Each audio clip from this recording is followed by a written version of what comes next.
magnetismo e eletricidade. Puxa, vejam só, crianças. Hoje vamos falar sobre um assunto muito interessante. Vamos começar aprendendo o que é magnetismo e como funciona uma bússola. Puxa vida, isso vai ser muito legal, hein? Vamos lá. Oi, seu Enio. Oi, crianças. O que você está escondendo aí, seu Enio? Nada não. Vocês querem ver uma mágica? E lá vem o seu Enio com as suas mágicas de mentirinha. Ah, tudo bem, se vocês não quiserem ver. Não, a gente quer ver sim. Mostra aí, seu Enio. Ótimo. Vocês verão essas moedinhas se mexerem sozinhas nesta folha de papel. Preparados? Ah, sim, sim. Vamos ver essa mágica aí. Uau! Puxa! E não é que ele fez mágica mesmo?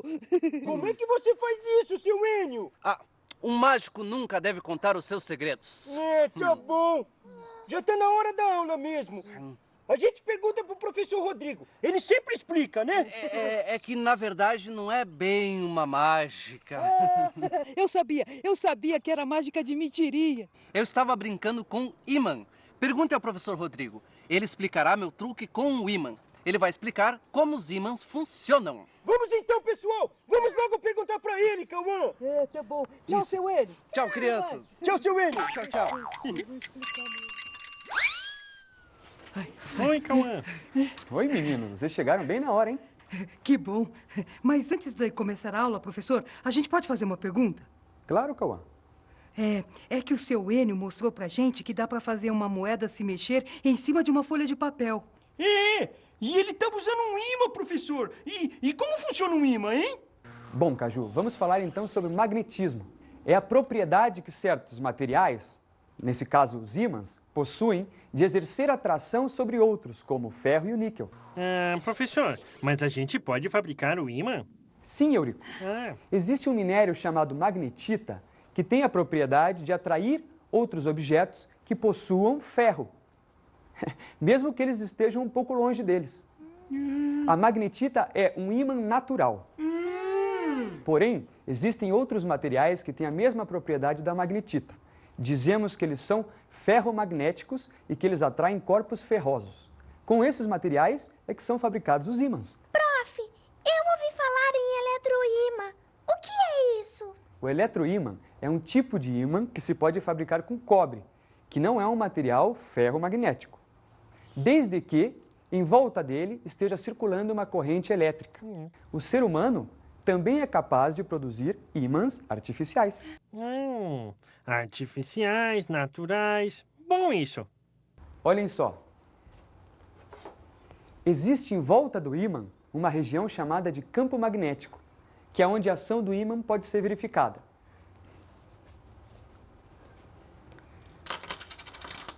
A força de atração é maior em pontos chamados polos do ímã. Chamamos de polo norte e polo sul. Mas para que serve um ímã? Eu vou dar um bom exemplo, Caju. A bússola. Alguém aqui sabe para que serve a bússola? Não é com a bússola que a gente consegue saber onde está? É isso aí, Cauã. E ela é assim, circular, de material transparente e com uma agulha dentro. A agulha é imantada e aponta para o norte. Por que isso? Porque a Terra funciona como um ímã natural. Lembram que no interior da Terra existe um núcleo de ferro em altas temperaturas e no estado pastoso? Pois bem, esse material ferroso está sempre em movimento. E temos também o movimento de rotação da Terra, não é mesmo? É verdade. Olha, a professora está cheia de surpresas. Esse movimento de rotação da Terra contribui para a formação do campo magnético terrestre. E a Terra acaba funcionando como um grande ímã. Nossa! Que inteligente quem inventou a bússola, hein, professor? Ela foi criada pelos chineses por volta de 1200. Ela ajudou muito os navegadores a descobrir outros territórios e a conseguir voltar para casa. Não entendi muito bem, prof. Se eu estou aqui e quero ir para uma cidade ao norte do Brasil, ela pode me ajudar a chegar? Sim, Isa. a bússola aponta a direção. E para escolhermos a direção certa, precisamos saber o lugar onde estamos. E isso conseguiremos somente com um mapa em mãos. Por exemplo, olhem só. Ei, mais uma surpresa! Com licença, Calma. Ah, sim, sim. Você está em Curitiba, no estado do Paraná, e quer ir para Manaus, no estado do Amazonas. O Amazonas está na região norte, então você deve seguir para onde a bússola aponta. Se você quer ir para o estado do Rio Grande do Sul, então você deve seguir o sentido contrário. Como utilizar uma bússola? Inicialmente, a bússola deve estar na posição horizontal. A posição que a agulha da bússola indica é o norte geográfico da Terra. É importante notar que a direção que a agulha aponta pode não coincidir com o N na bússola, que é o norte fixo da bússola. Por isso, é importante movimentar a bússola horizontalmente, fazendo com que o N da bússola fique na mesma posição que aponta a sua agulha. Assim, posicionamos nosso corpo em direção ao norte geográfico, que está na mesma posição do N da bússola. Estamos em direção ao norte. Dessa forma, o sul está atrás de nós, o leste à nossa direita e o oeste à nossa esquerda. Falando em mapas, eu tenho um desafio para vocês. Opa! Eu adoro desafios. O desafio é o seguinte: vocês vão se dividir em grupos e cada um terá em mãos uma bússola e um mapa. Aí vocês vão seguir as pistas até encontrar um tesouro. Então, pessoal, eu vou falar para vocês agora algumas regras. A primeira é que vocês devem ir para leste. Use o mapa do colégio para vocês saberem onde vocês estão e para onde vocês vão com o auxílio da bússola, ok? Vocês vão encontrar pistas em todo o percurso. Agora é com vocês, vão lá e tragam o tesouro. Tá, vamos! Vamos lá, Eurico! Vamos lá, Eurico! Vamos achar esse tesouro! Vamos, Nina!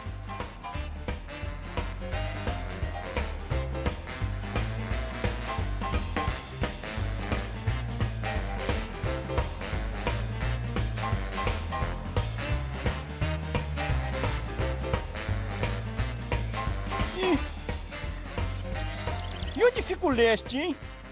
Fica onde nasce o sol. Ah, o sol nasce pra cá? Então devemos ir pra lá. Vamos lá. Olha ali! Uma bandeirinha vermelha! Vamos ver! É uma pista! E o que diz aí? Siga para o norte a partir daqui. O norte é... pra lá. Vamos? Vamos.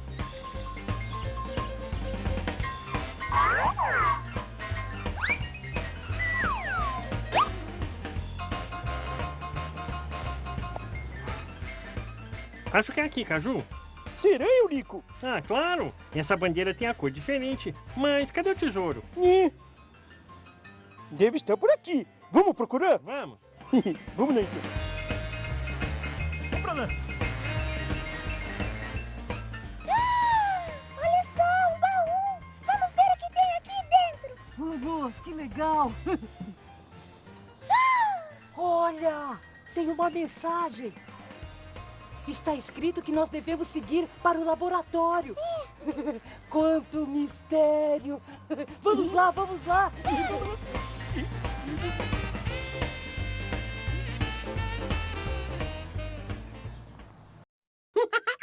Ai, essa turma é muito esperta, mas também muito curiosa. Querem saber logo o que significa esse tesouro. Olá, pessoal! Que bom que vocês chegaram. Eu já estava esperando. E aí, como foi o desafio? Foi bem legal, professor Eugênio, mas a gente não entendeu muito bem o que é isso que a gente descobriu. O tesouro é apenas mais uma pista do que vocês vão encontrar aqui. O verdadeiro tesouro é o conhecimento que vocês vão adquirir através de uma nova experiência que nós vamos fazer agora.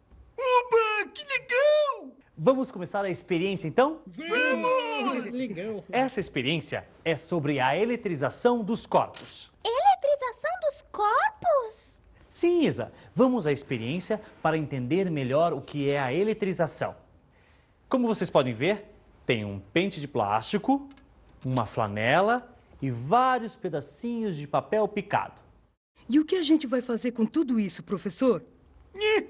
Pentear papel é que não é, né, Cauã? Não mesmo. Nós vamos esfregar o pente de plástico na flanela. Assim, tiramos elétrons de um dos dois objetos, ou do pente ou da flanela.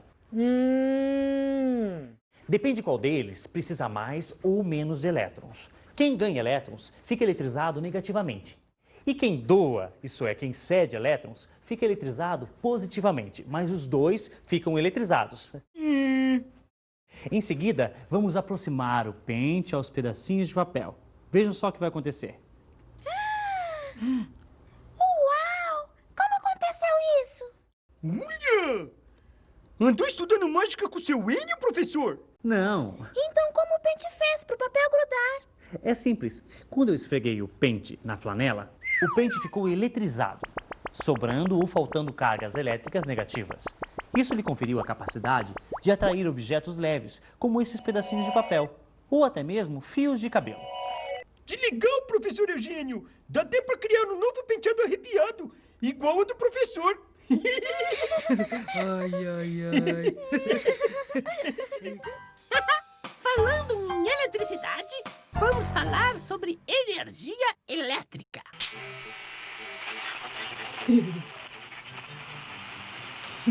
Agora só falta esse aqui. Ué, o que foi isso? Acabou a luz?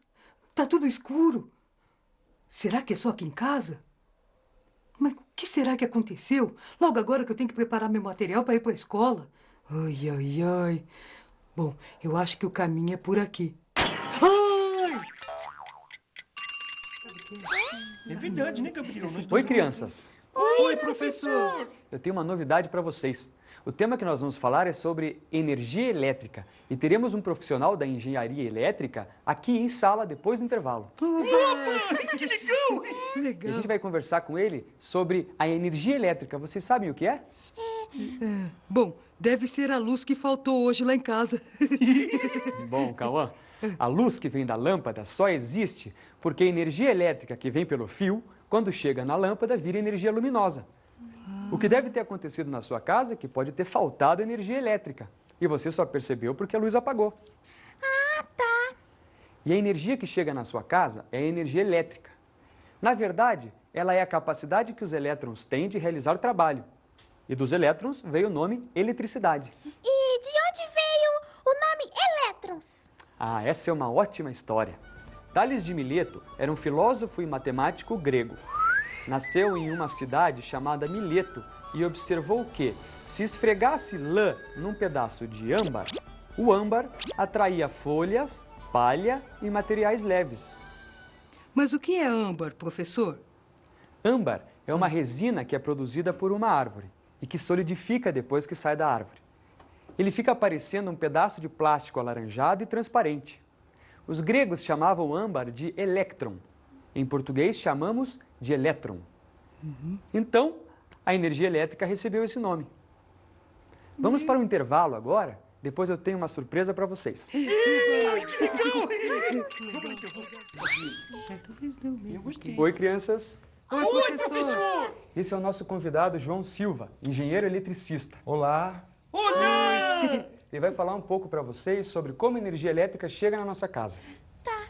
Fica à vontade. Obrigado, professor. Tudo bem, crianças? Tudo!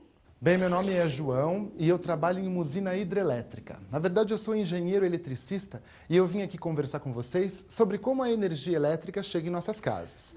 Mas antes disso, eu quero explicar que a maior parte da energia elétrica consumida no Brasil, ela é produzida por usinas hidrelétricas. Essas usinas hidrelétricas, elas produzem energia utilizando a força da água. Existem outros tipos de usinas, né? As termoelétricas e as nucleares. Mas isso a gente pode falar um pouquinho depois. Agora vamos pensar um pouquinho? Depois da descoberta da energia elétrica, a nossa vida ficou bem mais fácil, não é mesmo? E vocês por acaso têm ideia de como é que essa energia sai das usinas e chega às nossas casas? Pois é, eu preciso saber disso também. Talvez eu descubra o motivo por que acabou a luz lá em casa. Mas o que foi que aconteceu? Então, eu estava ligando umas coisas na tomada lá na garagem da minha casa e, de repente, puf, acabou a luz. Nossa, foi a maior confusão.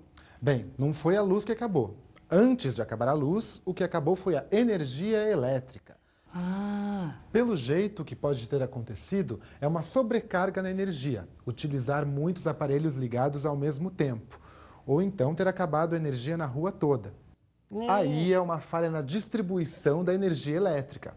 O que pode ter acontecido também é o rompimento de algum fio da rede elétrica, só que isso só pode ser verificado por algum técnico responsável. Eu acho que foi minha culpa, sabe? Eu acho que eu liguei várias coisas ao mesmo tempo. Isso deve ser evitado.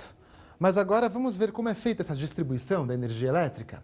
Para isso, eu trouxe um vídeo que vai exemplificar melhor como é feita essa distribuição. Vamos lá? Vamos. Legal. A eletricidade é conduzida até as cidades através de fios de metal.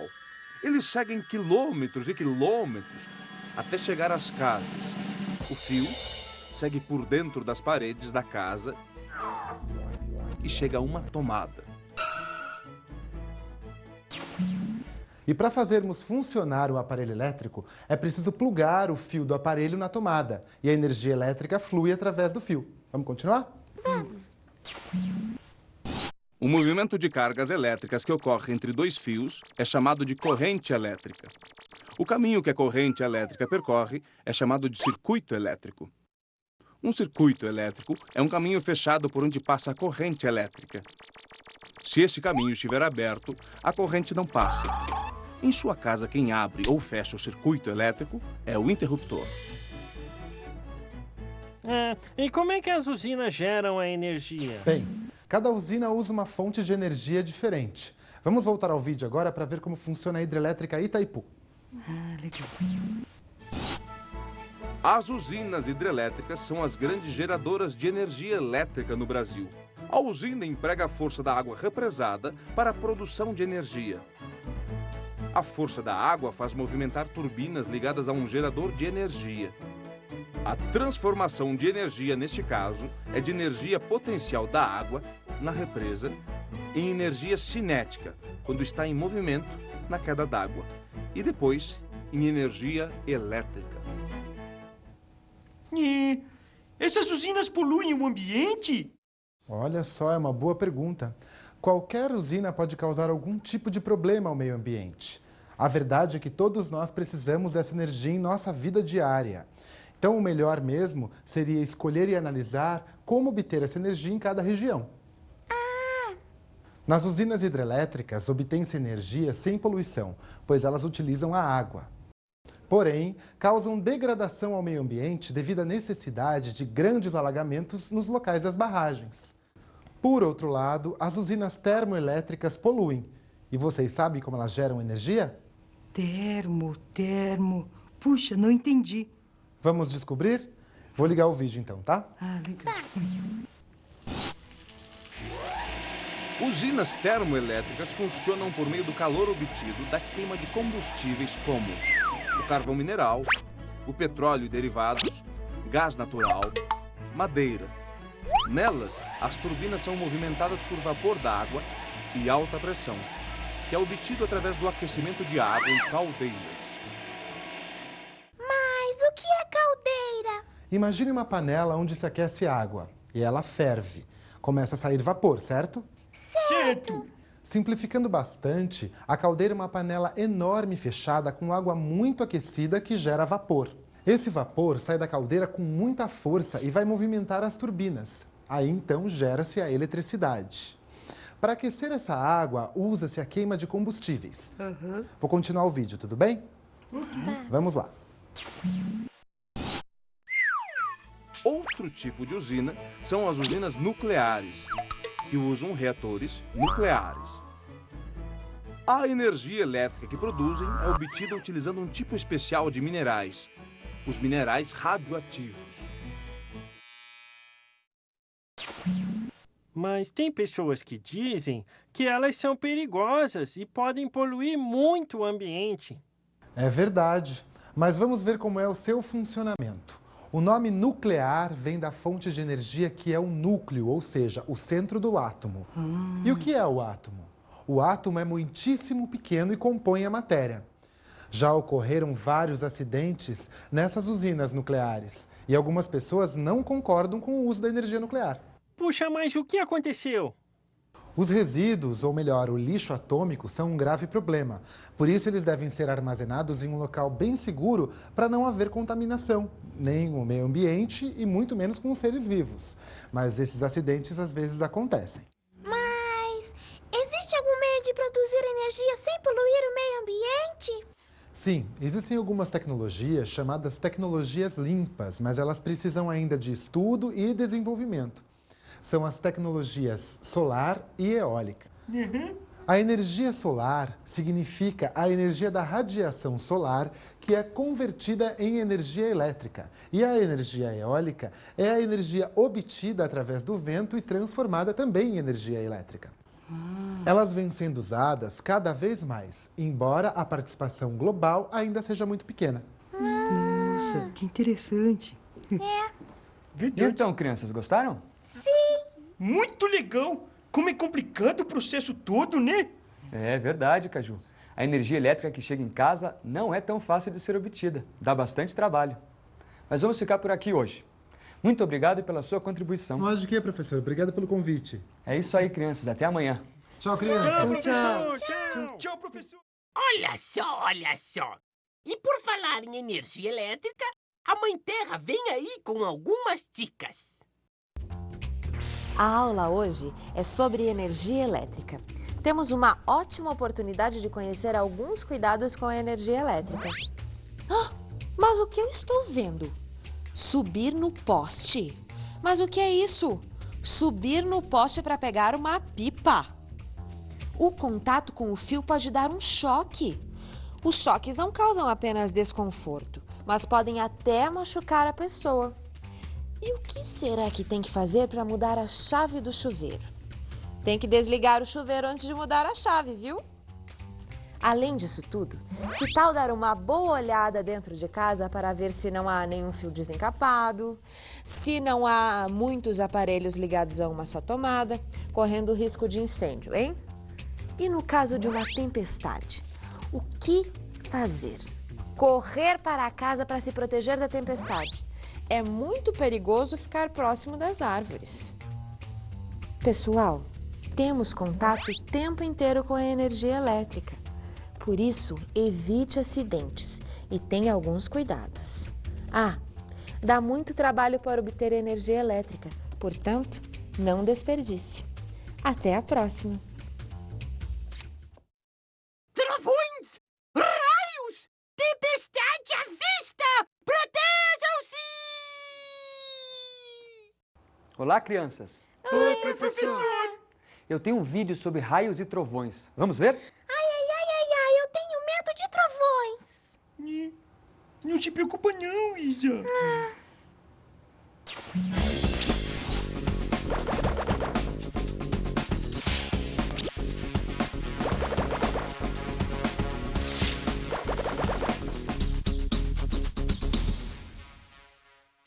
Ahá! Olá, crianças! Eu sou o Olímpico! E eu sou o Atlético. Nossa, Olímpicos! O que foi isso? Isto foi um relâmpago. Olímpicos! Nossa! Que barulhão é esse? Calma, calma! Isto foi um trovão. Espera aí! Mas o relâmpago e o trovão não são a mesma coisa? Não. Trovão é o barulho que a gente escuta. Relâmpago, a luz que a gente vê. Eu entendi, é. Você sabe por que eles não chegam ao mesmo tempo? Eu estou em dúvida. Então eu vou esclarecer sua dúvida. Esclareça minha dúvida, vai lá. Os relâmpagos são descargas elétricas que ocorrem dentro de uma nuvem. Entre duas nuvens. Entre uma nuvem e a atmosfera. Ou ainda entre uma nuvem e o solo. São chamados raios e representam 20% das descargas. Entendi, as descargas elétricas. É por isso que nós vemos a luz. Mas espera aí, se o relâmpago é energia elétrica, o trovão é o quê? O trovão é a energia sonora. Vamos ver? Vamos ver. O trovão acontece quando ondas sonoras são empurradas através do ar. Vou ser mais específico. Vai lá. Os relâmpagos verticais ocorrem normalmente na parte da frente de uma trovoada e os horizontais na parte de trás. Estão sempre presentes numa tempestade. Aquecem localmente o ar até temperaturas muito altas. Podem chegar a 30 mil graus Celsius. Nossa, que quente, hein, Olímpicos? Ah, sim, muito quente. E este aquecimento causa a expansão explosiva do ar ao longo da descarga elétrica, produzindo luminosidade e resultando numa violenta onda de pressão que os nossos ouvidos ouvem como trovão. Ah, mas então, por esse barulhão todo, o trovão nada mais é do que um gigantesco empurrão de ondas sonoras. Exatamente! O relâmpago é uma faísca elétrica super quente. E é o calor dessa faísca que empurra o ar. Ahá! Mas então quer dizer que precisa ter o relâmpago para poder existir o trovão? É por isso que a luz chega antes? Exatamente, meu caro Atléticos. A luz, ela é muito mais rápida que o som. Por isso, ela chega bem antes.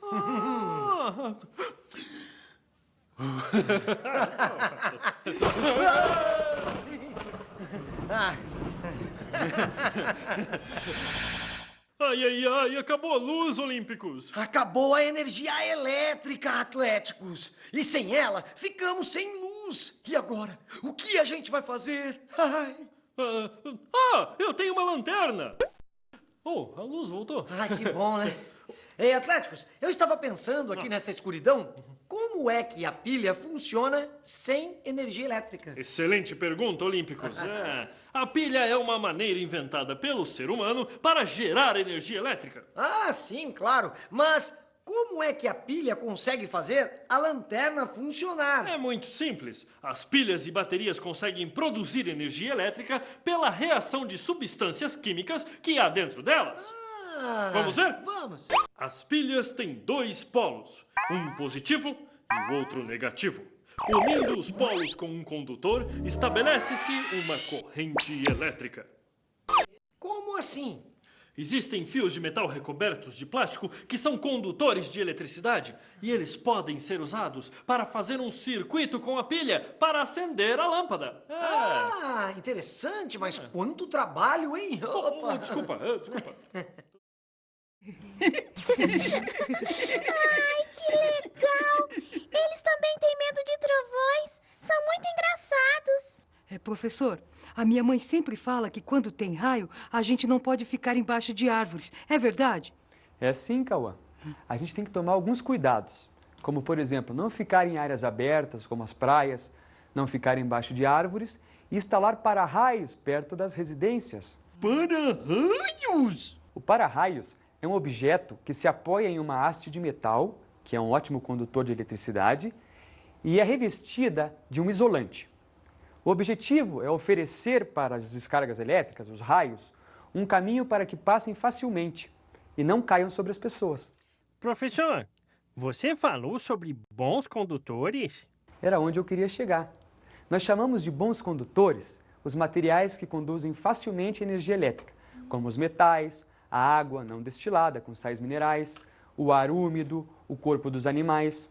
E chamamos de isolantes ou mal condutores aqueles que oferecem uma resistência à passagem da energia elétrica, como o vidro, a madeira, o ar seco, o plástico e o tecido. Ah, então por isso que a gente não pode ficar na água e nem em lugar aberto quando tem raios, né? Isso mesmo. A água e o nosso corpo são ótimos condutores de eletricidade. É. E agora que vocês já sabem que devem tomar mais cuidado, vamos ficar por aqui. Eu vou contar tudo isso para minha mãe. Isso mesmo, Cauã. Até amanhã, gente. Até amanhã, professor. Até mais, hein, professor? Tudo pronto, tudo certo. Obrigada. Por favor, você pode explicar para o meu filho o que foi que aconteceu? Claro. Por que faltou energia elétrica aqui em casa e lá no vizinho não? A princípio, eu gostaria de saber quantos aparelhos estavam ligados na tomada. Quantos? Bem, eu não me lembro bem, mas eu acho que foram vários. Por quê? Bom, você criou uma sobrecarga, eu quero dizer, um excesso de consumo. Aí o disjuntor, que pode ser chamado também de fusível, interrompe a corrente elétrica antes que possam ocorrer efeitos perigosos para as próprias instalações. Nossa!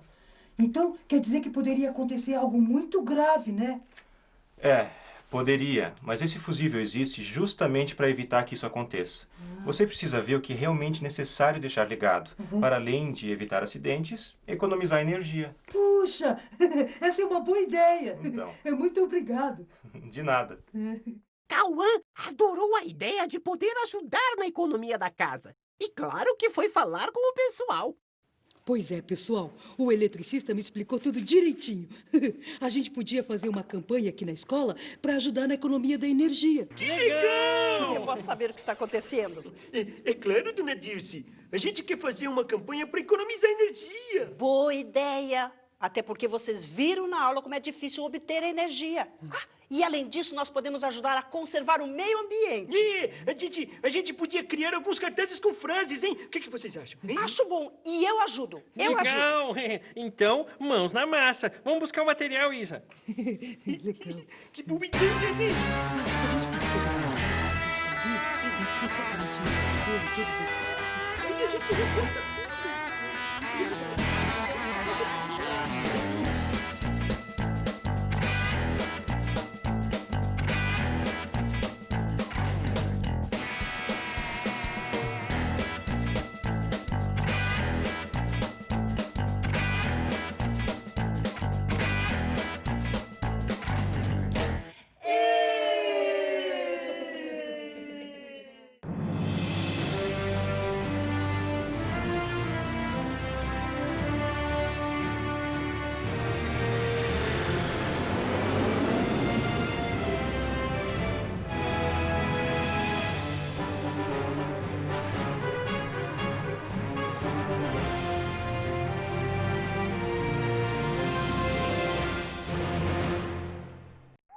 E eu só estou esperando o cenário ficar pronto.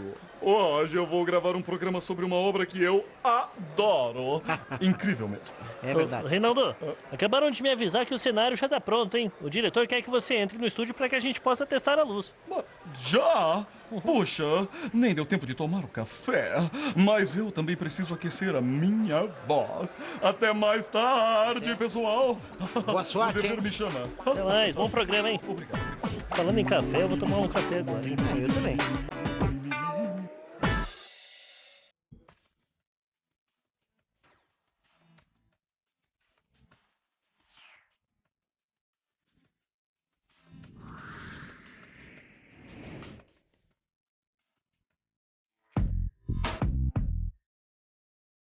Olá! Eu sou Reinaldo Roberto. E no projeto concreto de hoje nós vamos conhecer a hidrelétrica de Itaipu, que é considerada uma das grandes obras de engenharia do século XX. Vamos ver? A Itaipu fica em Foz do Iguaçu, na divisa do Brasil com o Paraguai. Todos os anos, a hidrelétrica aumenta o volume de produção de energia. A Itaipu foi desenvolvida pelo Brasil e Paraguai para aproveitar o potencial hidráulico do Rio Paraná.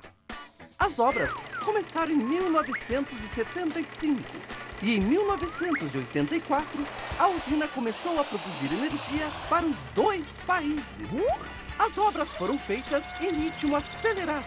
A quantidade de concreto usado na construção da usina de Itaipu seria suficiente para construir 210 estádios como o Maracanã e 380 monumentos como a Torre Eiffel, com aço e ferro usados nas obras da hidrelétrica.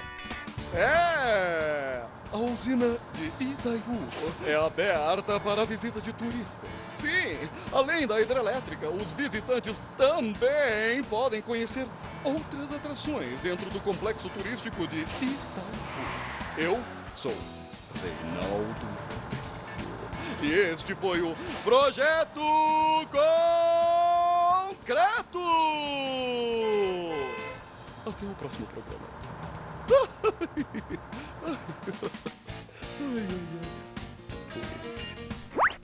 O tempo que a construção levou é equivalente à construção de um prédio de 20 andares a cada 55 minutos. Quer dizer, seria suficiente para construir 210 estádios como o Maracanã. E 380 monumentos. 380? Alô, produção? Não seria 380? Bem, vamos lá. Assim.